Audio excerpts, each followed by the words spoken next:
কয়েকদিন আগে প্রধানমন্ত্রী একটি বক্তব্য দিয়েছিলেন যে আমার যে মেরুদণ্ডটা ভাঙা হয়েছিল, আমি যদি প্রতিশোধ নেই তাহলে কি আমার মেরুদণ্ড ফেরত পাবো কিনা তিনি এই বক্তব্যটা রেখেছিলেন।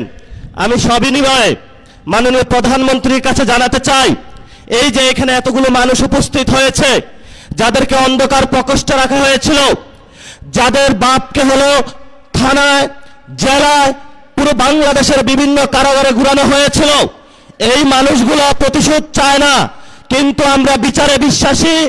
আমরা বাংলাদেশে বিচার চাই।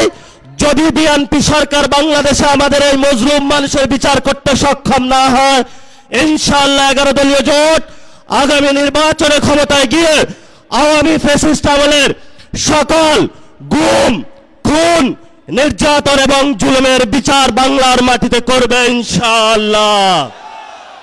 বিচারের দাবিতে আমরা মাঠে ছিলাম, আছি, ভবিষ্যতে থাকব। বিচার নিয়ে আমরা কোনো এক সেকেন্ডও কোনো কম্প্রোমাইজ করব না। যদি সরকার মনে করে আওয়ামী লীগে ভোট ব্যাংকে যেভাবে একটা সমঝোতা হয়েছে, বিচারের ক্ষেত্রেও সমঝোতা করতে হবে। আমরা বলবো আল্লাহর রাস্তায় মাপ চাই বিএনপির ভাইয়েরা, আপনারা নির্যাতিত হয়েছেন, বাংলাদেশের সকল মানুষ নির্যাতিত হয়েছে। নির্যাতিত যারা মজলুম আছে, মজলুমদের পক্ষে আল্লাহ আছে, এই মজলুমদের পক্ষে আমরা থাকবো ইনশাআল্লাহ। লাস্ট যে কথাটা, এই যে ইলেকশন হয়েছে, আমির জামাত বলেছেন যদি সেই ইলেকশনের রেজাল্টটা মেনে নেওয়া হতো তাহলে বাংলাদেশে একটা গৃহযুদ্ধ হতো। আমরা বাংলাদেশে একটা গৃহযুদ্ধ চাইনি বলেই এই পর্যন্ত আমরা শান্তি এবং শৃঙ্খলার সাথে রয়েছি। নির্বাচন কমিশনে যে কমিশনারগণ নিয়োগ হয়েছিলেন, সেই প্রস্তাবনা আমাদের কাছে এসেছিল, বলেছিল ভাগ বটরা করে অমুক অমুক ব্যক্তিকে বসাতে হবে। সেই সময় আল্লাহর সহায় থাকার কারণে এই সব গোপন সংলাপ আলোচনায় আমরা রাজি হই নাই। বিএনপির অনেক কমিশনার বসানো হয়েছে, বিভিন্ন বিভ্রান্ত আর্মি পার্সনকে সেখানে বসানো হয়েছে, তারা নির্বাচনে হলে ইঞ্জিনিয়ারিং করেছে।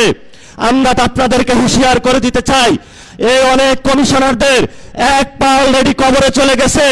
এই অবস্থায় আপনারা যদি বাংলাদেশের মানুষের সাথে গাদ্দারি করেন, প্রতারণা করেন, লোকাল গভর্নমেন্টে যদি আমার বাংলাদেশে কোনো ইঞ্জিনিয়ারিং এর ব্যবস্থা করা হয়, বাংলার রাজপথ প্রজ্বলিত হয়ে উঠবে, আগুনে তপ্ত হয়ে উঠবে ইনশাআল্লাহ। আপনারা লোকাল গভর্নমেন্টে সবাই প্রস্তুত থাকবেন ইনশাআল্লাহ। মাঠে হয়তো আমাদের রক্ত থাকবে, নয়তো বাংলাদেশের আজাদী থাকবে ইনশাআল্লাহ। আমরা ইনশাআল্লাহ 11 দলীয় জোটের যারা নেতৃবৃন্দ এখানে আছেন, তাদের নেতৃত্বে বাংলাদেশের মানুষের পক্ষ হয়ে একটি সুষ্ঠু গণতান্ত্রিক প্রক্রিয়ার মধ্য দিয়ে এগিয়ে যাব।